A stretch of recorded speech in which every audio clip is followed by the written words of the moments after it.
Hi, this is Andrew for Geek News Central, and today we're going to be looking at fixing a problem with the Urbanears Plattan headphones. Now, these aren't new headphones, they've been around for a couple of years, but I really like them. One of the good things is that they fold up neatly like this, and they have both wired and Bluetooth connections. But as you kind of see from this, the time has not been kind to some of the ear pads, and you can kind of see that the the surface is flaking off.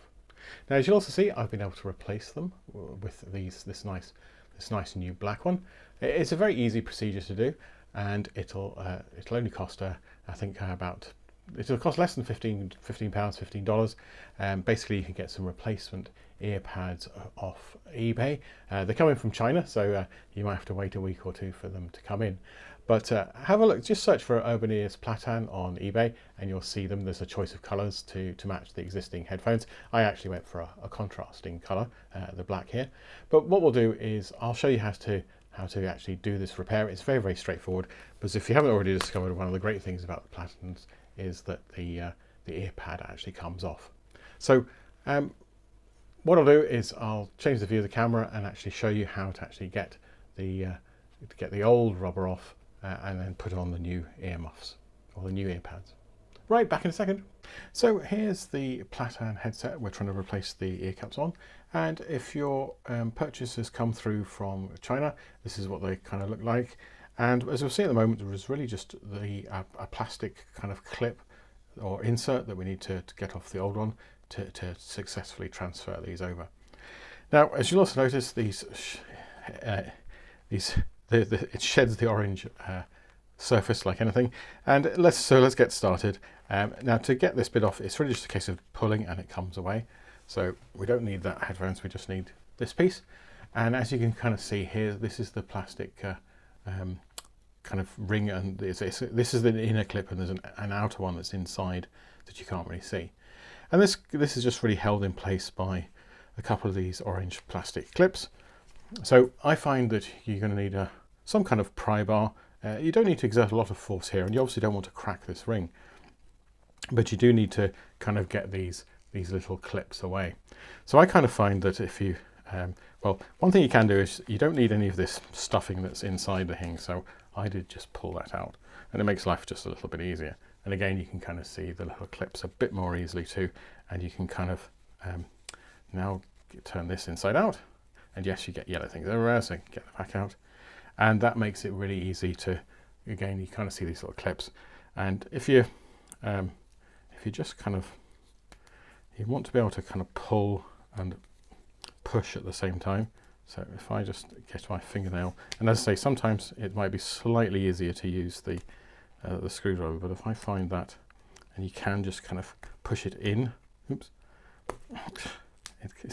it can be tricky enough. But that's it. So that's the first one away, and you can see the other ones almost come with it. So, but you do want to start on these two here, not these ones. This one here, because that's the main clip, and it's much harder to get. So you can kind of see it's come away now,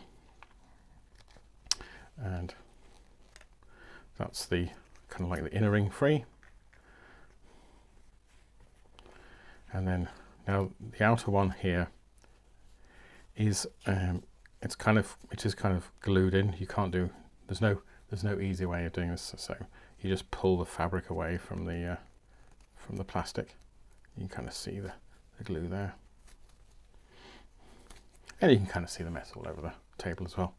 I'll get the vac out in a minute. Okay, so that's it.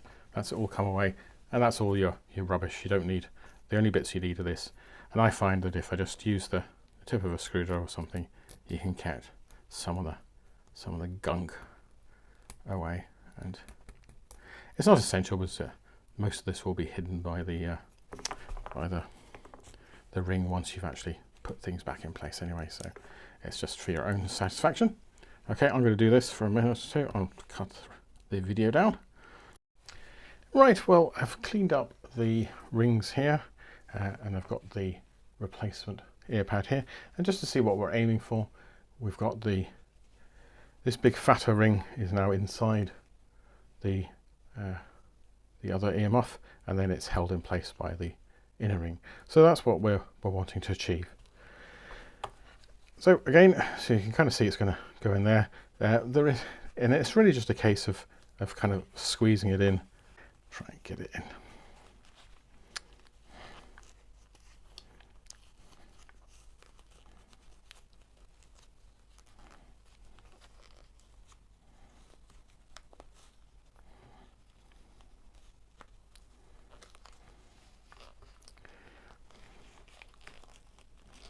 That's it. So you can kind of see with a bit of pull it stretches over and falls into place quite, I wouldn't say easily, but it's not very difficult.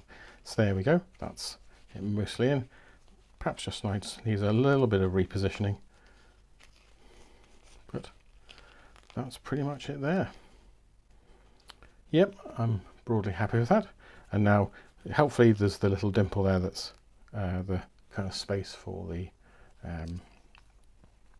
power button, I think it is, and it's just a case then of lining it up. Now this one here at the back is the main clip, so you kind of want to get that in place first, I find, and then you can get it all lined up. But pretty much then it is largely a case of just clipping everything in place. You can hear it. Oh, come on.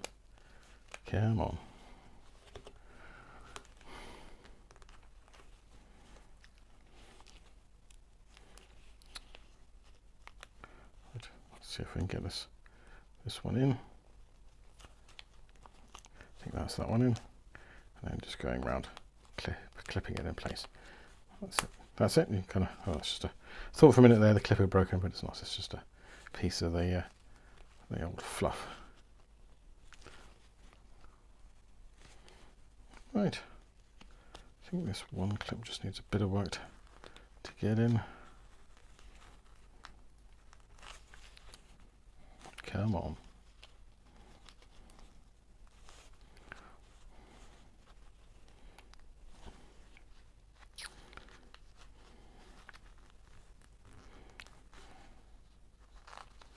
I think if I pull some of the, pull it back a wee bit so that it clips in place. That's it. You had it click in there. So that's it. Perfect. So we can kind of see everything's broadly in place. Yep. Probably do a slightly better job there, but yeah, it's good enough. Right, well look, that's it. And now it's a case of just mounting these back where they came from. So this one, if I remember, was on this side. Let's just clips in. There we go. And then if we clip this one on, the one that I did earlier. There we go. And that's it. We have successfully replaced the ear pads on the Urbanears Plattan, and that will no doubt give us many more years of listening pleasure. So look, that's it. All very straightforward. I don't think we've even taken 10 minutes to do this. So well worth the time and the effort. As I said before, I did check the price. If you're looking for them on eBay, I think it's £10.50 at the moment. Well, look, that's it. This is Andrew for Geek News Central and the Urbanears Plattan. Thanks very much.